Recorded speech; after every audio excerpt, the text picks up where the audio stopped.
हरे कृष्णा। आप सभी को अक्षय तृतीया की हार्दिक शुभकामनाएं। आज की इस वीडियो में आप सुनेंगे अक्षय तृतीया की कथा। अक्षय का अर्थ होता है जो कभी खत्म ना हो, यानी कि इस दिन किए गए शुभ कार्यों का अक्षर फल प्राप्त होता है। इस दिन किए गए दान का, चाहे दान कितना भी छोटा क्यों ना हो, उसका कई गुना पुण्य प्राप्त होता है, जो जन्म जन्मांतर तक मिलता रहता है। हर साल वैशाख मास के शुक्ल पक्ष की तृतीया तिथि को अक्षय तृतीया का पर्व मनाया जाता है।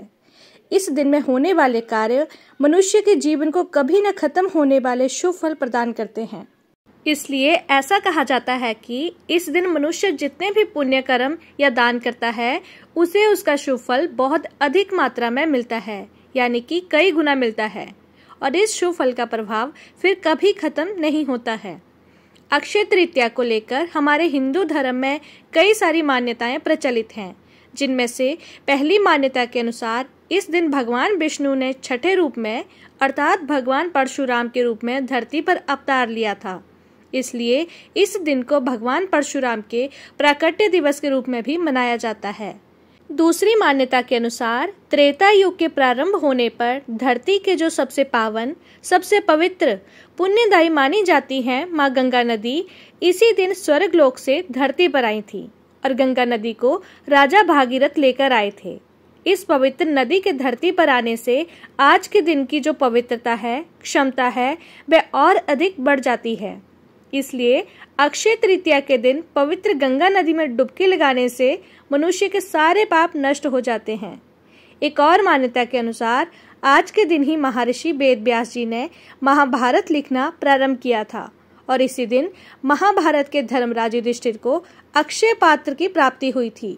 इस अक्षय पात्र की विशेषता यह थी कि इसमें से कभी भोजन समाप्त ही नहीं होता था और इस पात्र के द्वारा धर्मराज युधिष्ठिर ने राज्य के निर्धन और भूखे लोगों को भोजन देकर उनकी सहायता की थी।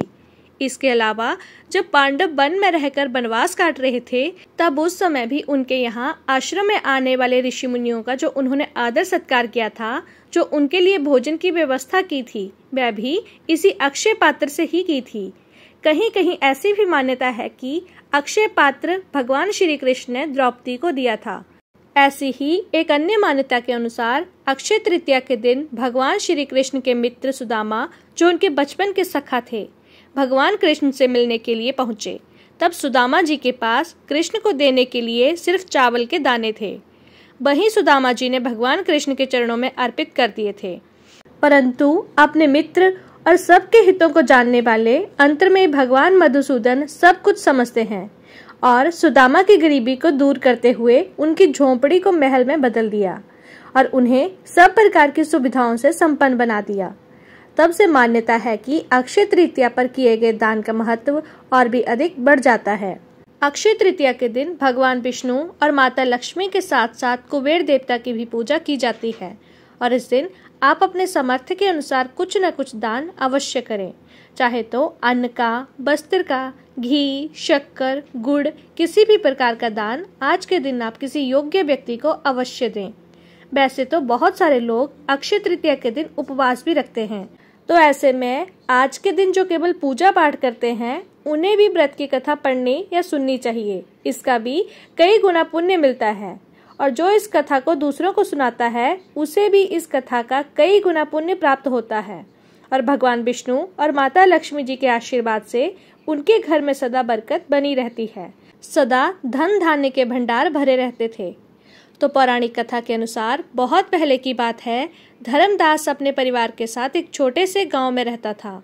वह बहुत ही गरीब था और हमेशा अपने परिवार के भरण पोषण के लिए परेशान रहता था।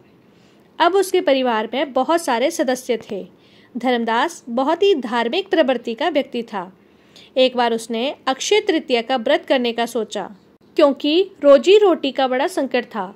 परिवार में कई सारे सदस्य थे, तो वह किस प्रकार से उन सभी का पेट भरता। तो एक बार उसने जब अक्षय तृतीया के व्रत के बारे में सोचा, तो अक्षय तृतीया के दिन वह सुबह जल्दी उठा और उसने गंगा नदी में स्नान किया। फिर विधि पूर्वक भगवान विष्णु की पूजा अर्चना और आरती की। इसके बाद उसने अपने सामर्थ्य के अनुसार जल से भरे हुए घड़े, पंखे, जौ, सत्तू, चावल, नमक, गेहूं, गुड़, घी, दही, सोना और वस्त्र आदि वस्तुएं भगवान के चरणों में रखकर ब्राह्मणों को अर्पित कर दी। यह सब देखकर धर्मदास के जो परिवार वाले थे वह और उनकी पत्नी ने उन्हें रोकने की बहुत कोशिश की कि हमारे घर में तो धन और अनाज की बहुत कमी है और आप दूसरों को यह धन दान में दे रहे हैं। परिवार का हर कोई सदस्य धर्मदास को समझाने में और उन्हें रोकने की कोशिश करने लगा। कहने लगे कि अगर धर्मदास इतना सब कुछ दान में दोगे तो फिर उसके परिवार का पालन पोषण कैसे होगा। लेकिन धर्मदास अपने दान और पुण्य कर्म से बिल्कुल भी विचलित नहीं हुए और उसने स्वेच्छा से सम्मान सहित ब्राह्मणों को इस प्रकार कई तरह का दान दिया। अपने जीवन में जब भी अक्षय तृतीया का पावन पर्व आया, उसने हर बार इसी विधि विधान से पूजा पाठ की और इसी प्रकार से उसने योग्य व्यक्तियों को, ब्राह्मणों को दान इत्यादि दिया। हर बार अक्षय तृतीया के दिन पूजा पाठ करने से और दान देने से धीरे धीरे धर्मदास के घर में धन संपत्ति के भंडार बढ़ने लगे और उनकी गरीबी दूर हो गई। अब परिवार का पालन पोषण बहुत अच्छे से चलने लगा, लेकिन फिर भी धर्मदास ने हर बार विधि विधान से पूजा पाठ करना और अक्षय तृतीया के दिन दान देना बंद नहीं किया। और फिर इस जन्म के पुण्य प्रभाव से धर्मदास ने अगले जन्म में राजा कुशावती के रूप में जन्म लिया। कुशावती राजा बहुत ही प्रतापी राजा थे। उनके राज्य में सभी प्रकार के सुख, धन, सोना, हीरे जवाहरात, संपत्ति, किसी भी प्रकार की कोई कमी नहीं थी और उनके राज्य में प्रजा भी बहुत सुनिधि और अपने राजा को प्रजा बहुत प्यार करती थी। अक्षय तृतीया के पुण्य प्रभाव से राजा को अगले जन्म में वैभव और यश की प्राप्ति हुई, लेकिन वे कभी भी लालच के वशीभूत नहीं हुए और न ही अपने सत्कर्म के मार्ग से विचलित हुए। इस प्रकार उन्हें सदा अक्षय तृतीया का पुण्य प्राप्त होता रहा।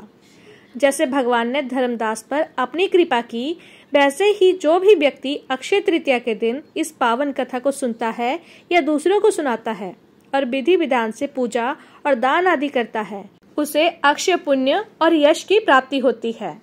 अक्षय तृतीया केवल एक तिथि नहीं बल्कि एक आत्मिक अवसर है, जब स्वर्ग के द्वार धरती पर खुलते हैं और ईश्वर स्वयं हमारे कर्मों का मूल्यांकन करते हैं।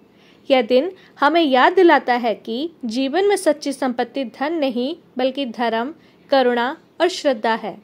जो दान आज दिया जाए वह अनंत फल देता है। जो सेवा आज की जाए वह ईश्वर के सानिध्य का मार्ग बनती है और जो भक्ति आज की जाए वह जन्मों तक साथ चलती है। इस पावन दिन पर किया गया हर शुभ कार्य, चाहे एक बूंद जल देना हो या किसी भूखे को रोटी, अक्षय पुण्य बन जाता है, जो न कभी घटता है न मिटता है। इसलिए इस दिन केवल सोना ही नहीं खरीदें, बल्कि वो अमूल्य पूंजी भी कमाएं जो आत्मा को धन्य कर दे। सच्चा प्रेम, निस्वार्थ सेवा और ईश्वर का स्मरण, यही है अक्षय तृतीया का सार, जहाँ हर छोटा सा कर्म भी महापुण्य बन जाता है। आज जो बोओगे वह अनंत तक फल देगा। आप सभी को अक्षय तृतीया की कोटि कोटि शुभकामनाएं। आपका जीवन भी ईश्वर की कृपा से अक्षय हो, प्रेम, सुख और शांति से परिपूर्ण। उम्मीद करती हूँ यह वीडियो आपको पसंद आई होगी।